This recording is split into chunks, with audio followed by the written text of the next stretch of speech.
우리 수요예배를 사랑하셔서 오늘 수요예배 자리를 찾아오신 여러분들을 환영하고 축복합니다. 우리 옆에 사람에게 우리 서로 이렇게 격려하고 응원할까요? 우리는 수요예배를 사랑합니다 라고 이렇게 격려하겠습니다. 우리는 수요예배를 사랑합니다. 사랑합니다. 사랑합니다. 우리는 참 많은 고민을 합니다. 이 사람이 잘못한 건 알겠어. 그런데 내가 참아야 할까? 이 정도는 넘어가도 되지 않을까? 내가 이걸 지적하면 관계가 깨어지지 않을까? 잘못의 유무보다는 그 관계가 깨어질 것을 걱정하는 것이 우리들의 고민이곤 합니다. 가족, 친구, 교회 공동체 안에서 우리는 용서와 그 정의 사이에서 관계를 주저합니다. 용서를 해야 할지 아니면 원칙을 지켜야 하는지 고민과 주저함이 많습니다. 관계가 너무 걱정돼서입니다.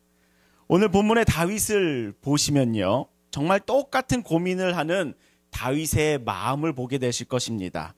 다윗은 아들의 잘못을 바라보지만 어떻게 해야 할지 몰라 하며 감정적으로만 대처하였습니다.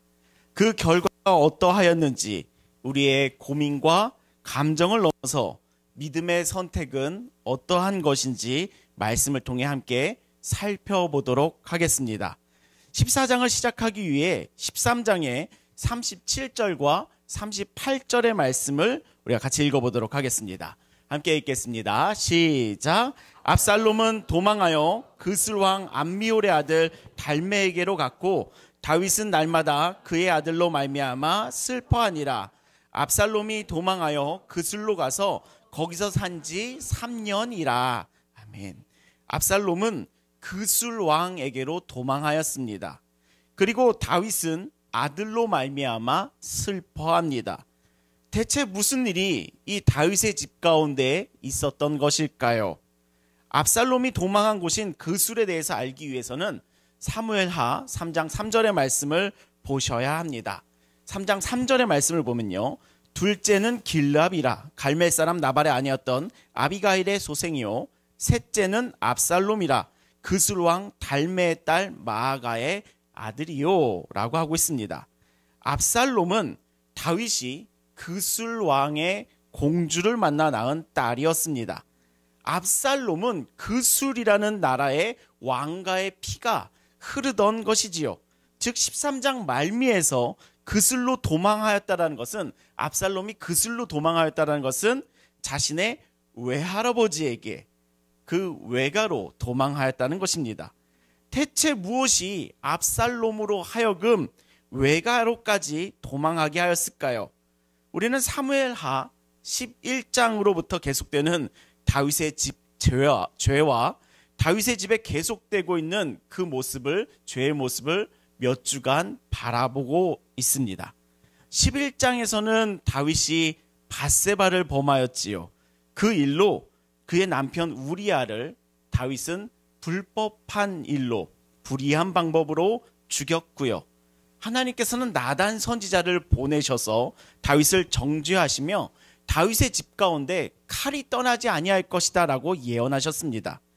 죄를 시인하니 용서를 구하는 다윗을 하나님께서는 용서하셨지만 죄의 대가를 받으시는 하나님의 모습을 우리는 보았습니다.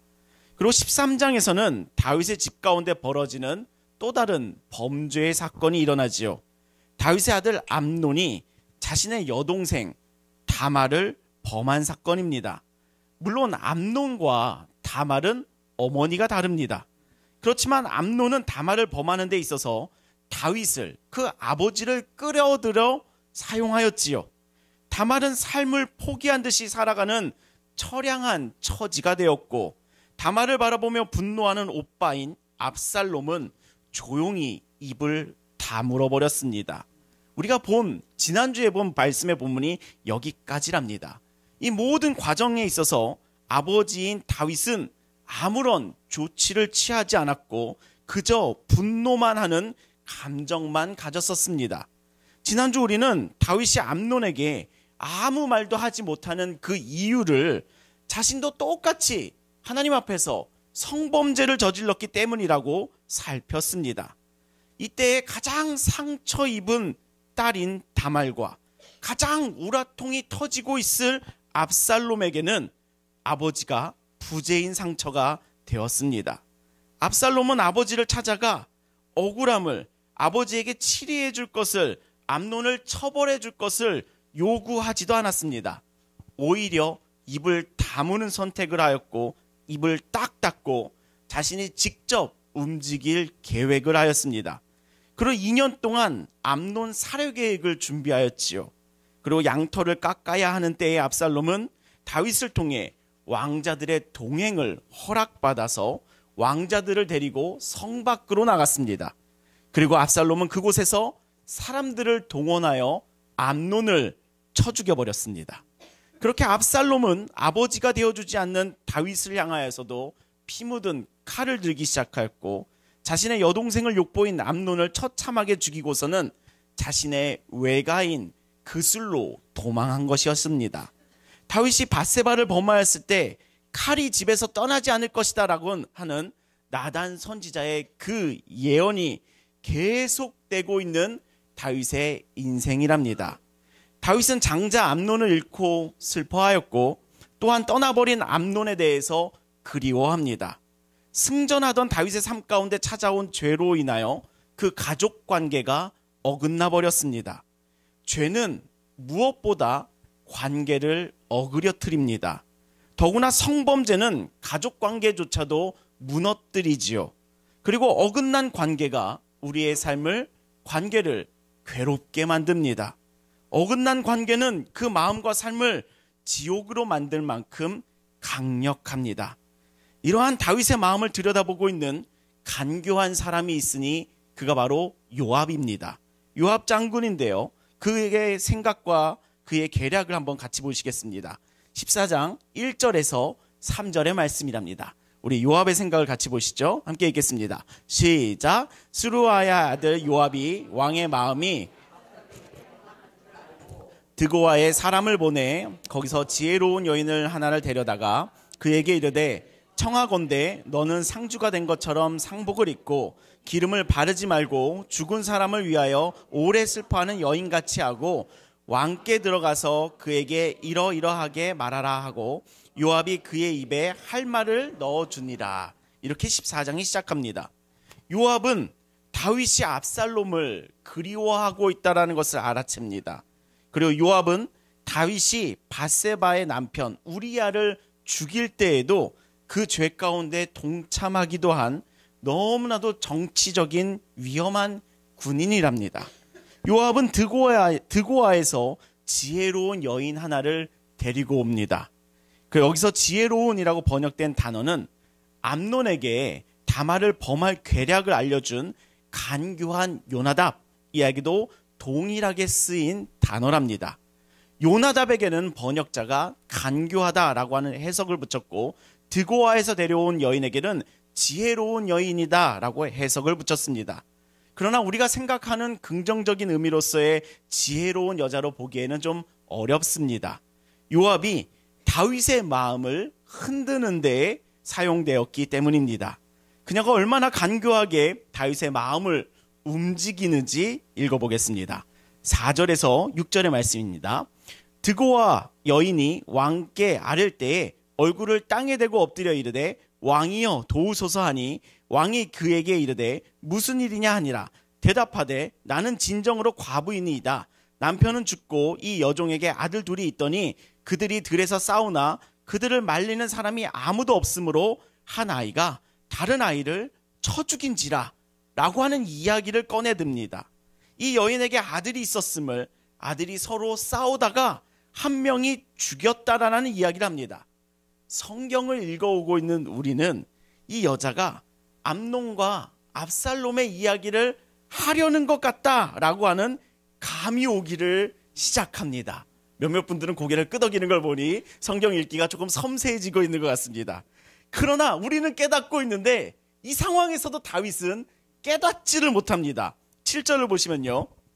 온 족속이 일어나서 당신의 여종 나를 핍박하여 말하기를 그의 동생을 쳐 죽인 자를 내놓으라. 우리가 그의 동생 죽인 죄를 갚아 그를 죽여 상속자가 될 것까지 끊겠노라 하오니 그러한즉 그들이 내게 남아있는 숯불을 꺼서 내 남편의 이름과 씨를 세상에 남겨두지 아니하겠나이다 하니 이렇게 말을 이어가고 있습니다. 온 족속이 일어나서 즉 사람들이 동생을 살인한 형을 죽이겠다고 난리인데 제게는 이 여인에게는 나에게는 남은 아들마저 죽으면 이 집을 지킬 사람이 없습니다 라는 과부의 처지를 말합니다. 여자는 남은 아들을 처벌하면 가문이 끊긴다라는 그 위기를 강조하지요. 다윗이 말합니다. 8절에 왕이 여인에게 이르되 내 집으로 가라 내가 너를 위하여 명령을 내리리라 하는지라. 다윗이 여인의 말을 듣고는 내가 너를 위해 명령을 내리겠다. 안심해라. 아들을 살려주겠다. 아들을 처벌하지 않겠다. 라고 하는 약속을 합니다. 다윗은 여전히 지금 어떠한 상황이 나에게 다가올지 깨닫지를 못하고 있어요. 이 여인은 한 번 더 다윗에게 약속을 받아냅니다. 9절과 10절입니다. 드고와 여인이 왕께 아뢰되 내 주 왕이여 그 죄는 나와 내 아버지의 집으로 돌릴 것이니 왕과 왕위는 허물이 없으리이다. 왕이 이르되 누구든지 내게 말하는 자를 내게로 데려오라. 그가 다시는 너를 건드리지도 못하리라 하니라. 다윗 왕은 그가 다시는 너를 건드리지도 못하리라 하면서 약속을 하고 있으나 이 요압의 사주를 받은 이 여인은 조금 더 끌어낼 것이 남아 있습니다. 다윗으로부터 끌어낼 것이 더 있으니 더 말을 하는데요. 11절입니다. 여인이 이르되 청하건대 왕은 왕의 하나님 여호와를 기억하사 원수 갚는 자가 더 죽이지 못하게 하옵소서. 내 아들을 죽일까 두렵나이다 하니 왕이 이르되 여호와께서 살아계심을 두고 맹세하노니 내 아들의 머리카락 하나도 땅에 떨어지지 아니하리라 하니라. 여인은 다윗 왕이 하나님의 이름으로 맹세하기까지 다윗의 마음을 끌어당깁니다. 다윗이 자신의 동생을 죽인 첫째 아들을 살려주라고 인정한다면 살려주라고 이를 처벌할 수 없도록 인정해주고 보호해준다면 결국 암논을 죽인 압살롬도 살려야 한다라는 그 결론을 요구할 수 있어지지요. 이것이 간교한 요압 장군이 다윗에게 보내고 있는 메시지랍니다. 다윗 왕이 압살롬을 그리워하고 있으니 데리고 올 수 있는 명분을 드고와의 이 여인을 통해서라도 넌지시 던지고 있는 것이지요. 저만 재미있는 것 같아요. 자, 계속 보겠습니다. 다윗이 하나님을 두고 맹세까지 했으니 다윗의 입장 가운데선 빠져나올 구멍이 없어지고 있습니다. 이제 여인은 남겨진 패를 꺼내요. 13절입니다. 여인이 이르되 그러면 어찌하여 왕께서 하나님의 백성에게 대하여 이 같은 생각을 하셨나이까? 이 말씀을 하심으로 왕께서 죄 있는 사람같이 되심은 그 내쫓긴 자를 왕께서 집으로 돌아오게 하지 아니하심이니라. 여인이 누구 이야기를 하고 있습니까? 이야기를 꺼냅니다. 이제 형제를 죽이고 형을 죽이고 도망한 압살롬의 이야기가 이제 나오려고 합니다. 요압이 여인을 통해 진짜 전하려고 하는 메시지가 진짜 숨겨놓은 패가 14절에 나타나는데요. 14절입니다. 우리는 필경 죽으리니 땅에 쏟아진 물을 다시 담지 못할 것이오나 하나님은 생명을 빼앗지 아니하시고 방책을 베푸사 내쫓긴 자가 하나님께 버린 자가 되지 아니하게 하시나이다. 아주 결정적인 명분을 줍니다. 우리는 모두 죽일 것이고 쏟아진 물은 다시 주워 담을 수 없습니다. 시간이 더 지나면 이 압살롬 건을 돌이킬 수가 없습니다. 지금 결정해야 됩니다. 지금 데리고 와야 합니다. 라며 압박을 주지요. 더구나 하나님은 생명을 빼앗지 아니하시고 방책을 베푸사 버린 자가 되지 않게 하신다라고 하는 그 하나님에 대한 속성까지도 꺼내들면서 이를 설득하고 있습니다. 즉 왕도 압살롬을 용서하시고 다시 받아들이고 데리고 오십시오. 이제서야 다윗은 요압이 판 짠 위에 있다는 것을 깨닫습니다. 요압의 그 손 위에 있다는 것을 노란하고 있다는 다윗의 모습이 보여지죠. 이제는 다윗이 물어봅니다. 19절입니다.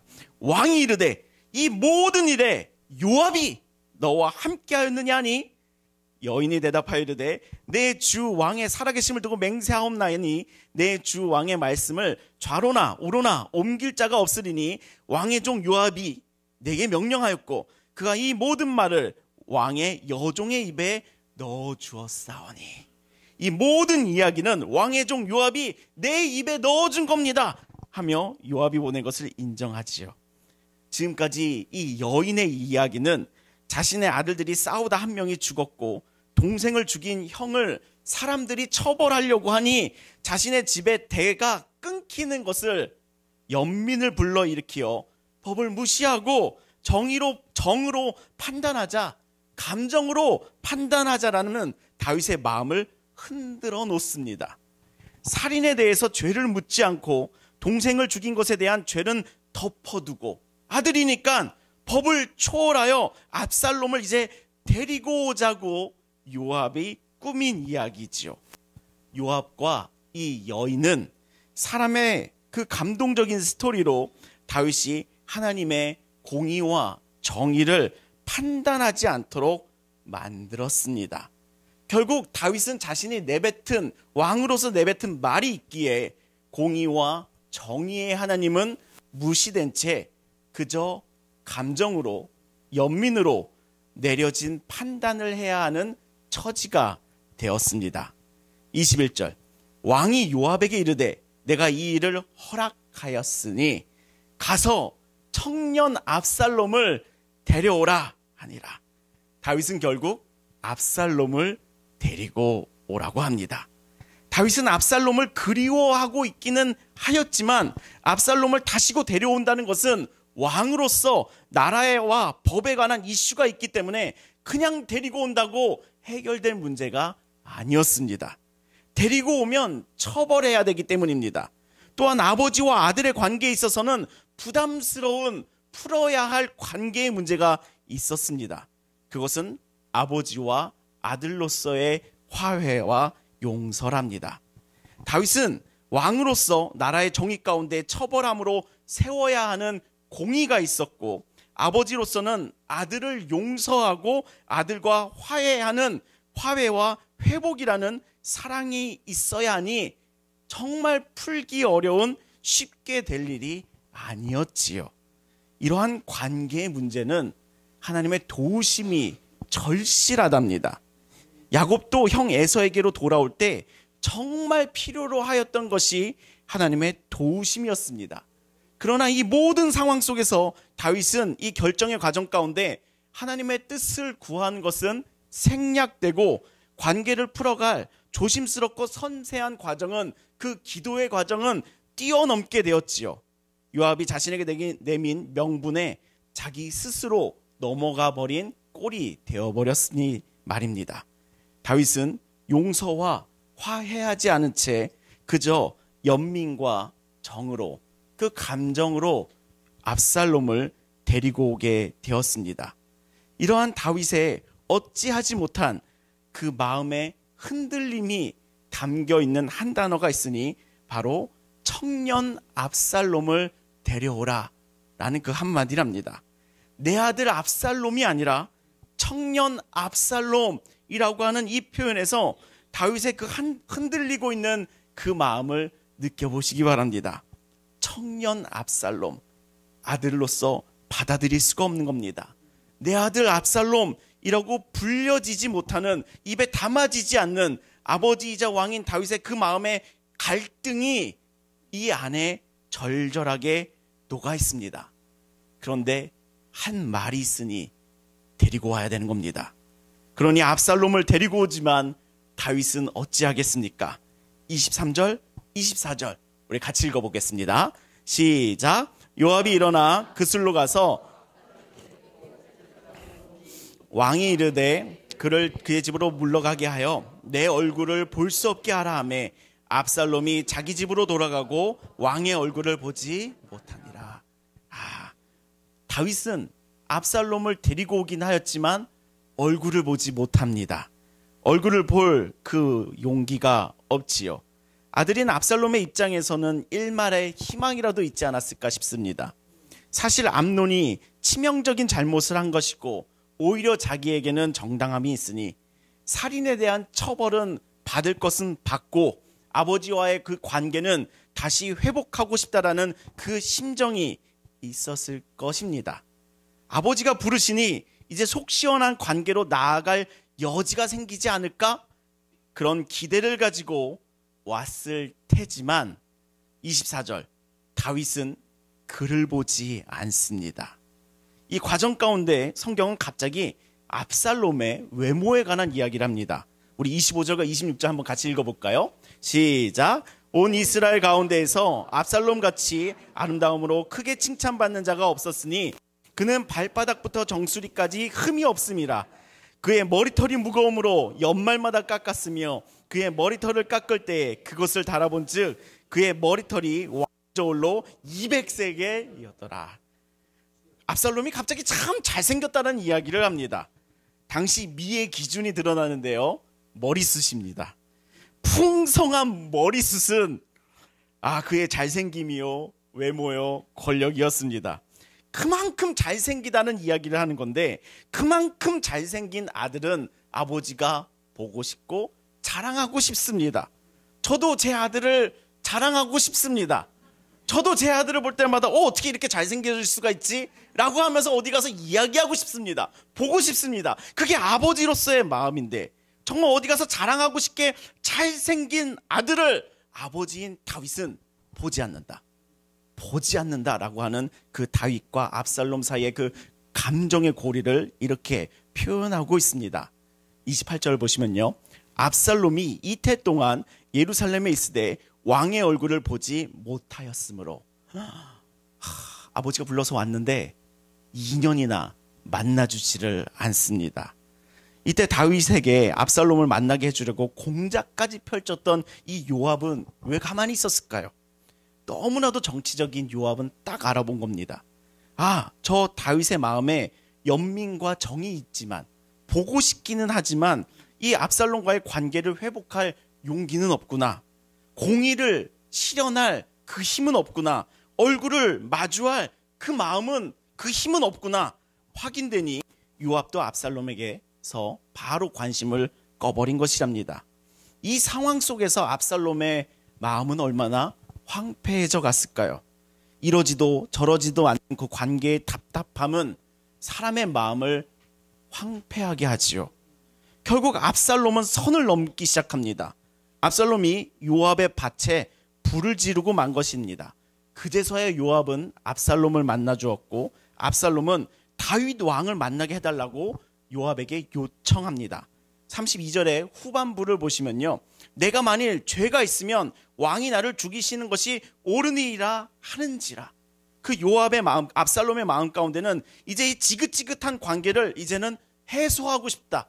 만나서라도 해결하고 싶다. 정리하고 싶다. 처벌이라면 받겠다. 라고 요압에게 요청하였고, 요압의 주선으로 33절, 압살롬은 드디어 다윗을 만납니다. 33절 같이 읽어볼까요? 시작. 요압이 왕께 나아가서 그에게 아뢰매 왕이 압살롬을 부르니 그가 왕께 나아가 그 앞에서 얼굴을 땅에 대어 그에게 절하매 왕이 압살롬과 입을 맞추니라. 다윗과 압살롬이 드디어 만났습니다. 드디어 만났고 입을 맞춥니다. 관계가 회복된 것일까요? 기대가 되기는 하지만 왕이 압살롬과 입을 맞추니라 라고 하며 성경은 철저하게 다윗을 빼버립니다. 다윗 이름을 뺍니다. 결국 다윗은 압살롬에게 아버지가 되어주지 못하였습니다. 성경은 다윗이라는 이름을 빼버리고 왕이 압살롬과 입을 맞추니라 딱 하면서 선을 그어버려 줍니다. 아버지와 아들은 화해하지 못하였습니다. 다윗은 아들을 받아들이지 못하였습니다. 압살롬은 다윗과의 그 입맞춤에서 다윗 왕의 그 아버지의 마음을 딱 알아봅니다. 거절하는구나. 딱 알아보죠. 그러니까 15장 1절에 그 후에 압살롬이 자기를 위하여 병거와 말들을 준비하고 호위병 50명을 그 앞에 세우니라. 압살롬은 딱 마음을 이젠 접고 반란군을 준비합니다. 압살롬은 이제 아버지를 치기로 제끼기로 결정하였습니다. 그 반란군 앞에 다윗은 눈물을 흘리며 쫓기는 처지가 15장에 이어지게 됩니다. 이 놀라운 이야기는 다음 주에 더 읽어보도록 하겠습니다. 오늘은 아쉽지만 여기까지 말씀을 살피면서 밧세바와의 성범죄에서 시작된 다윗의 삶의 그 어긋남은 아들과의 관계 또한 어긋나는 죄의 모습이 지속되고 있는 것을 압니다. 하나님께서는 우리들에게 이 말씀을 통해 어떠한 메시지를 전하고 싶으셨을까요? 우리에게 있어서 정말 중요하게 바라보기를 원하시는 것은 무엇일까요? 오늘의 본문 가운데서 다윗의 삶을 통해 여러분들과 나누고 싶은 그 하나님의 메시지는 감정이 아닌 믿음으로 사는 삶입니다. 정과 연민이 하나님의 말씀보다 앞설 때에 결국은 더 큰 문제를 가지고 옵니다. 다윗은 정과 감정과 연민만으로 아들을 불러들이니 진정한 용서와 화해를 시작하지 못하였습니다. 아들과의 죄를 드러내야 할, 죄를 드러내어 마주할 용기와 공의가 없습니다. 이러한 다윗의 감정을 우선한 모습은, 감정을 우선하여 결정한 이 다윗의 모습은 하나님의 성품과는 너무나도 반대되는 모습이랍니다. 하나님의 관계는, 하나님의 사랑은 공의와 용서가 철저하게 균형을 이룹니다. 하나님의 공의와 용서는 대립되는 관계가 아니라 철저하게 교차하는 십자가를 이룬답니다. 예수님께서 잡히시던 날 밤 겟세마네 한 바위 곁에서 기도하고 계실 때에 예수님은 간절하게 하나님을 올려다보며 이렇게 말씀하였습니다. 이렇게 기도하였습니다. 주님, 할 수 있거든 이 잔을 내게서 지나가게 하여 주시옵소서. 간절히 기도하였습니다. 그 아들을 내려다보시는 하나님은 어떠한 마음이셨겠습니까? 하나님께서 연민으로, 감동으로 대하셨으면, 정으로 대하셨으면 그 간절함에 잔이 지나치게 하셨을 겁니다. 십자가는 세워지지 않았을 것입니다. 그러나 하나님은 연민과 감정이 아닌 믿음의 관계를 맺으시는 사랑을 하시는 분이시랍니다. 정말 용서할 수 없고 정말 용서하고 싶지 않은 자녀들의 죄를 용서하시기 위하여 정의와 공의를 분명하게 세우셨습니다. 그것은 바로 죄의 대가를, 피를 흘리게 하심으로 예수님을 십자가에 못 박으신 것입니다. 말씀 앞에서 분명하게 치루어야 할 대가를 치루셨습니다. 바로 생명으로 말입니다. 그리고 용서와 화해로 죄인된 자녀들을 다시 안으시며 뜨겁게 순전하게 사랑하셨습니다. 이것이 온전한 십자가랍니다. 정의와 공의라는 수직으로 선 선과 용서와 화해라는 수평으로 그은 선이 교차함으로 하나님께서는 다윗과 같이 거리낌으로 아들을 바라보는 것이 아니라 하나님께서는 거리낌 없는 그 사랑의 관계를 회복하셨습니다. 하나님께서는요, 자신의 아들로서 직접 그 대가를 분명하게 치루셨기 때문에, 공의를 세우셨기 때문에, 대신 지불하셨기 때문에, 속량하셨기 때문에, 그 공의와 정의가 전제되었기 때문에 하나님의 용서하심과 하나님의 사랑하심에는 거리낌이 없는 것이랍니다. 하나님의 사랑하심에는, 용서하심에는 주저할 이유가 전혀 없습니다. 다윗과 같이 꺼려할 그 꺼리가 전혀 없습니다. 주저할 이유가 전혀 없으신 사랑이 바로 하나님의 사랑이랍니다. 결국 하나님께서 십자가를 통해 우리들에게 보여주신 그 사랑은 감정을 버리셨고 감정을 무시하셨다라는 것이 아니랍니다. 하나님은 그 감정보다도 더 크신 공의와 정의를 용서하심으로 선택하셨습니다. 십자가는 정의와 용서가 충돌하는 곳이 아니라 뜨겁게 순전하게 사랑하기 위하여 공의와 용서가 교차하는 바로 그 뜨거운 순전한 관계랍니다.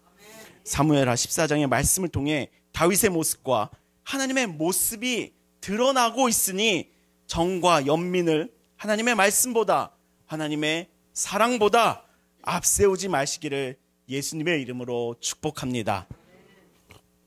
우선순위를 세우는 것이랍니다. 그것이 내 안에 믿음이지요.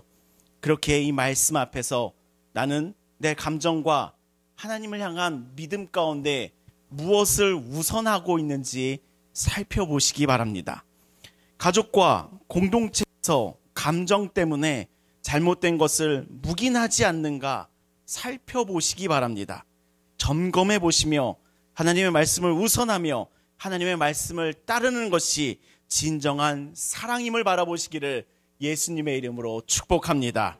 지금의 감정 때문에 관계가 망가질까봐 주저주저하는 그 다윗의 삶보다 하나님의 말씀을 우선하는 것이 결국 우리들의 관계와 우리들의 삶을 지키는 길임을 발견하시기를 예수님의 이름으로 축복합니다.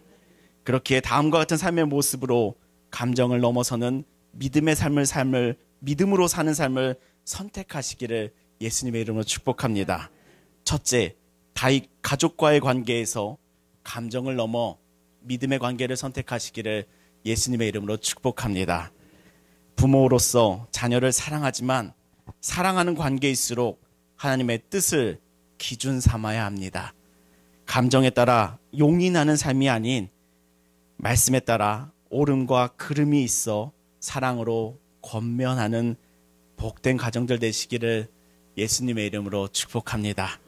둘째는 공동체와 교회 안에서 정을 넘어 믿음의 관계를 맺어가시기를 예수님의 이름으로 축복합니다.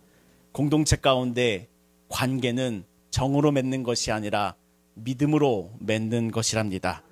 누군가와 감정과 정이 있어서 감싸고 누군가와는 불편하기에 더 유독 정죄하고가 아니라 하나님의 말씀을 기준 삼아야 합니다. 성도 간의 갈등이 있을 때 감정적으로 편을 드는 것이 아니라 그 갈등의 사이에서도 말씀이 왕성해지기를 기도하며 중보하며 말씀에 따라 권면하여 하나님께서 아버지 되심을 인정하니 그 사랑으로 그 하나님 된 사랑으로 서로를 용납하는 믿음의 관계들이 되시기를 예수님의 이름으로 축복합니다. 셋째, 삶 가운데서도 하나님의 말씀을 기준 삼는 삶이 되시기를 예수님의 이름으로 축복합니다. 나는 힘든데 예배 드려야 하나? 하나님 앞에서 우리는 희생해 드리는 것이 아니라 순종하는 것이지요.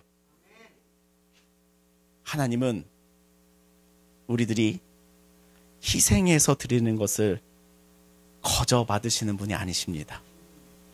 하나님은 우리들의 순종을 기뻐 받으시는 분이랍니다. 희생이라고 생각하며 하나님 앞에 드려지는 그 예배와 삶을 가치 없게 만들지 마시기를 소망합니다. 하나님 앞에서 우리가 예배 드린다는 것은 희생이 아니라 순종입니다. 이렇게까지 또 헌신해야 하나? 하나님의 말씀이 우선이므로 감정이 지금 따라오지 않을지라도 믿음으로 결정하는 삶을 사십시오. 감정이 나를 이끄는 것이 아니라 믿음이 나를 이끄는 것이지요. 감정이 나를 이끌지 않도록, 그것이 나의 최우선 순위가 되지 않도록 믿음이 내 삶을 이끌도록 하나님 앞에 내어놓으시기를 예수님의 이름으로 축복합니다. 감정으로 결정하는 것이 아니라 믿음으로 결정하는 삶, 그것이 오늘 사무엘하 14장에서 다윗이 살았어야 하는 삶이며 오늘날 우리에게 주님께서 열어주시는 그 생명의 길이랍니다. 우리 사랑하는 좋은교회 성도 여러분, 감정으로 결정하는 삶이 아닌 믿음으로 결정하는 복된 삶 되시기를 예수님의 이름으로 축복합니다. 내가 주인 삼은 많은 감정들을 내려놓으시기를 예수님의 이름으로 축복합니다. 정말 내가 주인 삼고 있는 그 많은 감정들, 감정 내려놓기 정말 힘들잖아요. 부자든 가난한 자든 많이 배운 자든 못 배운 자든 인간이라면 누구나가 가장 내려놓기 힘든 것이 바로 감정입니다. 그 감정, 내 힘으로 어찌 할지 못해 처리가 되지 않아 믿음이 생긴 이후에는 계속해서 나와 충돌하며 나를 괴롭게 하는 것이 감정입니다. 그거 내려놓게 해주시는 분이 성령님이시니 그거 내려놓게 해주시는 능력이 성령님의 권능이시니 그거 내려놓게 해주시며 내 안에 주님의 품성을 주님의 성품으로 채워주시는 분이 하나님께서 우리들에게 보내신 거룩하신 영이시니 그분께 내어드리기를 예수님의 이름으로 축복합니다. 그 영으로 충만하여 지시기를 바라며 소망하며 간구하며 주님의 길을 그 믿음을 선택할 때 내 감정은 후순위가 되고 진리가 우선하여지는 삶이 시작되는 줄을 믿습니다. 정말 우리가 바로 잡아야 할 믿음의 삶에 있어서의 그 맞는 키, 주님께서 우리들의 손 가운데 쥐어주신 그 맞는 키, 성령 충만을 바라며 소망하며 믿으며 성령님을 붙잡으시기를 예수님의 이름으로 축복합니다. 그 성령님께서 우리가 감정이 아닌 믿음으로 사는 제자의 삶으로 우리들을 이끌어 주실 줄을 믿습니다. 주님께서 이끌어 주시니 용서가 되지 않는 가족과의 관계 속에서도 회복의 역사가 있을 줄 믿습니다. 용서가 되지 않는 교회 공동체 간의 관계 속에서도 회복의 역사가 찾아올 줄을 믿습니다. 항상 포기되는 믿음의 삶 가운데서도 그 믿음의 발을 결국 또 한 발자국 떼는 위대한 일이 일어날 줄을 믿습니다. 그 아름다운 믿음의 삶으로 우리 좋은교회 성도님 모두를 초대합니다. 기도하겠습니다. 살아계신 하나님 아버지, 우리에게 말씀을 보내시는 하나님 아버지, 감정을 넘어 믿음으로 살아가도록 우리를 초대해 주셔서 주님 감사합니다. 다윗이 감정에 이끌려 결정을 내리며 하나님의 뜻을 구하지 않을 때 더 큰 아픔을 낳는 것을 바라보며 우리의 삶에서도 감정이 하나님을 향한 믿음보다 앞서지 않도록 주님 우리를 붙들어 주시옵소서. 주님 우리의 가정과 공동체 안에서도 감정을 잘 넘어서게 하시고 하나님의 공의와 용서와 사랑을 따라 살아가게 하여 주시옵소서. 용서와 화해가 필요할 때 감정보다 하나님의 뜻을, 하나님을 향한 믿음을 먼저 구하도록 주님 우리들에게 믿음을 허락하여 주시옵소서. 예수님께서 십자가를 앞두고 감정을 넘어 아버지의 뜻에 순종하셨듯이 우리들의 삶에서도 내게 주인 노릇하고 있는 감정들을 내려놓으며 믿음으로 결단하며 하나님의 말씀을 따라 살아가게 하여 주시옵소서.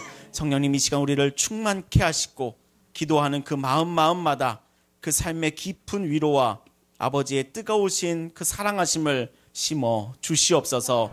날마다 감정이 아닌 믿음으로 걸어가도록 주님 우리를 축복하여 주시옵소서. 예수 그리스도의 이름으로 기도합니다. 아멘.